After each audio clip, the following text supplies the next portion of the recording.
Everyone, and I am finally deciding to do some commentary for these videos because, well, I'm bored and I got nothing to do. So I decided to play through another one of those single missions, and this one we are tackling the embassy siege.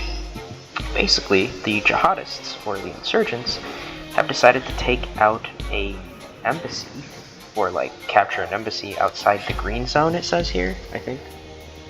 Where is it? Yeah, outside the green zone. And, well, that's not good, because, I mean, hostages are in danger. At least most of them got out, according to the brief. You know, that's not ideal. So, we're playing with the, Project Ares mod, and I have decided to send in Delta Force to, help us out on this one. I did make a lot of tactical screw-ups here, and I think I'm going to go over that as we walk through the replay. So here we go. So I'm gonna keep the plans on because I feel like I can go over what I did right and did wrong easier that way, since I can see where they moved, where they looked, what actions they did, etc, etc. I think this took 6 minutes, so this video might be like 8 to 10 minutes long, depending on like how fast I speak or how much I pause or whatever. So we'll see how this goes. So immediately I get my Delta to move, the unit to move up to the front here to prepare. I think I was going to breach here, maybe like here, and here, I think. And I was just going to have one hold that hallway. I was going to split them into 2 teams. I think I do actually. And we take contact immediately. Like they had a sentry here, just waiting there. And I think I've played through this mission before 1.0 came out. I don't remember a sentry being there. If there was, then I forgot, but I was kind of surprised. I wasn't expecting to see anyone up front, which was a mistake on my end.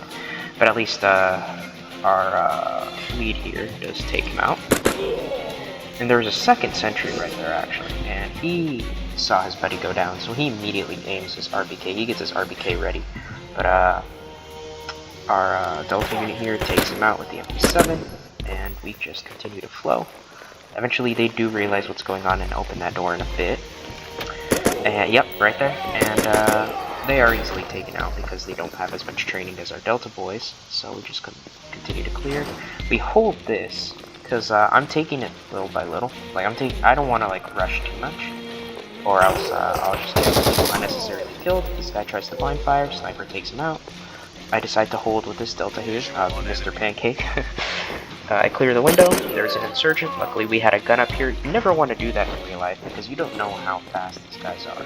And since this is a top-down video game, of course you can do it, but like, realistically I wouldn't really recommend like, I would rather put a slap charge there instead of opening it like that.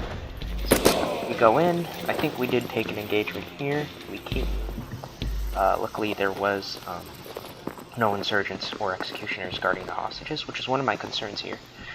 I think I decide to clear this little hallway. I put some smoke here. So first I think I actually free these guys. Eventually you'll see me put smoke here as I get my guy in position, because I don't want to like make them rush in. It's a really easy way to get people killed in this game. Realistically, I think you would just have to brute force it, because the moment you put any kind of like device or something, you would assume that they would immediately start blind firing towards you and your guys. So, yeah. I am clearing this. There was luckily no troopers there or executioners there. Oh, there it is. There's a smoke. No insurgents there, so that was pretty good. Get a bang. Back to us. It's a little bit of clutter here, but then again, this is the game. Secured. You just gotta micromanage a lot of stuff. And I get them all into position. I get another guy here to clear this room. One of our Delta does get injured, so what I do is switch it to the side. I get our medic, I think, Tater, right here. I get our medic to go and heal him, which is a pretty neat feature I almost forgot about, and then just randomly remembered when playing through the mission. I do have Tater holding this though, because I have no idea if someone's here. And so we decide to clear. This is very dangerous. I would have thrown a bang in, but I just didn't want to waste resources. Get chem light down. Realistically, I would get a bang in because God knows what's in there. There could have been like a suicide bomber or some shit, and he could have just killed everyone in like this radius. Realistically speaking. I need to do better on my turns there. This game is just a bit to micromanage. So yeah, I get pancake healed up real quick, and it does work. In the earlier beta versions of like if there was ever a medic, for some reason it just like the bag wasn't working, the medkit wasn't working on you guys, and that kind of made me a little bit angry. So luckily, the radius is much better and it's quite easy to use. I was expecting someone to be barricaded here or here, but luckily there was nobody. Now, I decided to not flow into this room yet because there's a big window there, and one thing I remember is that there's usually an executioner with some hostages here. So I just let this guy take this hallway, and he starts to engage. I shouldn't have sent him alone, and because of that, he does get a little bit injured, so I sent our medic out to go help him a little bit.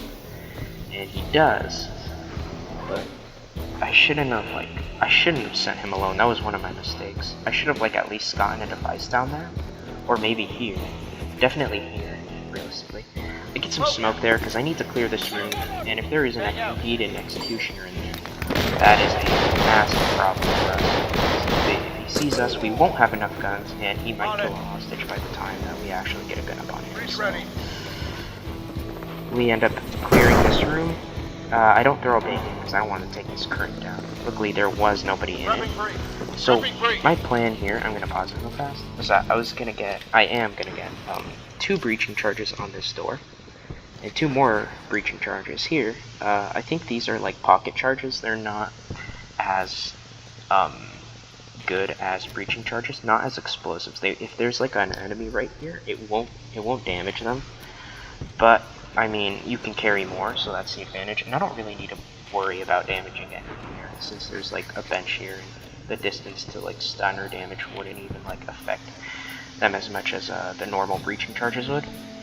So I get the charges down. What I'm gonna do is I'm gonna get bangs here, here, and here. I think just like get 9 bangs into that room. And in just a sec, you'll see something that I absolutely fuck up on because of my shitty morning reaction time from waking up at 5.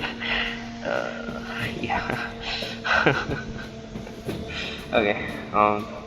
As you'll see here, I'm gonna curse because I don't really, I'm not really serious about this. So, and it's not that bad. All right. Breach ready. Charge up. I do get these guys all set up here. I'm gonna get the bangs in with these dudes, and I'm gonna get them set up. So when the bangs go in and they detonate, I will activate these breaching charges on a different go code, and so these guys are gonna be in charge of taking everyone out here, and hopefully these guys too. But you'll see something that prevents the lower team here from doing it at all, and that I should have been careful with, and this is completely my fault. I should have been more attentive. So, I decide to swap positions with Levon here and Pancake, because Pancake doesn't exactly have bangs. He has frags, not bangs, so I decide to have him hold and have Levon be a bang counter. And so I get them into position. I decide to bang, and this is where things almost go horribly wrong. Well, I guess they went wrong, but at least it wasn't it didn't ruin the mission. One of the bangs hits the wall, and usually with vanilla bangs, this wouldn't be that big of a problem. I mean, I already have 2 bangs going out, and I'm gonna detonate the bang right before. I'll at least have 2 bangs in the room, so that'll stun them a little bit more, not as much, but just enough. The issue with 9 bangs in this mod is that they will damage anyone around them a little bit, and completely stun them, as you will see right here. See, look, here's the bang, and I didn't see an executioner. Actually, I think he was right here. I just took him out quickly. I actually don't know if there was an exit or not. Anyway, 2 of the bangs did make it, but one of them flew right back at us, and this is what happens. It stuns my troopers here. So as you can see, it even damaged the hostages a little bit, but that's okay. This guy is obviously very stunned. Yeah, because of their stun here, I can't get them into the fight, and that is extremely problematic. I mean, obviously, because, you know, I have less guns now, and it's all up to these guys here to take everyone out. Which is, like, I thought I failed. I thought that these guys would get executed. Not fail, but, like, not be able to save everyone in time. And, luckily... Oh, there was an executioner. Okay. So we start taking everyone out as quickly as possible. And, yep, I'm just gonna play this game. Take everyone out efficiently. I use a sniper to take this guy out because I don't know if he's gonna blind fire or not, and the hostages are right in his way. And if he does start blind firing, they will likely die. So I have the sniper take him out, just in case. And so what I do here, I'm gonna. Oh yeah, there's a student in here that luckily we took out. That's why you always hold security.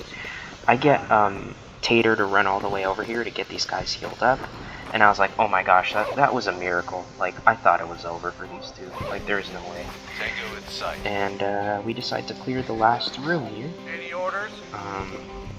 So I decided to move everyone up, get everyone into their position, save this hostage over here because I kind of felt bad for him personally, just having him there. But I decided to free him because I freed these guys too, and then it would just be wrong to leave him back. I mean, I didn't really need to free him, I just felt like it.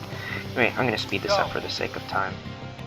I do think we might take an engagement here, but here, let me go to 4 times. Let me decrease the speed. Hostage is safe. I decide to move back here. Put this down. Oh, I can't put this down. I'd rather have this so that I can pause whenever I need to talk here. And there was a couple of dudes here. They were not expecting me to come through the back, so I just Hostage recovered. the dude that was in here decided to push us and got a face full of MP7 rounds. 4.6 millimeter, I forgot. I love the MP7, but I forgot like what caliber he uses. Guy in here dies. I cringe when we engage this guy here because if there was an executioner, it would have been over for this hostage. Basically, how they work is that if they see one of their comrades dies, or they get damaged, or they feel like they're compromised, or if they see us, they will immediately go execute the hostage. Realistically, I think you would move much faster because anyone and their mom could do it. So yeah, that's that. But this is a game, so luckily, yeah. I think there was a dude here. I think he's just a normal insurgent. Yep. He does get taken out relatively quickly. Insurgent starts to put this direction, unaware that we have a team set up here, so he just gets smoked from behind. And this dude, as we were setting up a breaching charge, decided to open the door. Big mistake on his end. So we decide to bang this and this while the door is open. No need to charge it or anything at this point in time. And I think this guy's the last guy. Yeah. And that was it. Good job. That was Embassy Siege with Delta Force. I did mess up a lot, but I did learn a lot from this, and I did do some really good clearances and actions. So if you enjoyed the video, please like, and you know what to do. Yeah, thank you.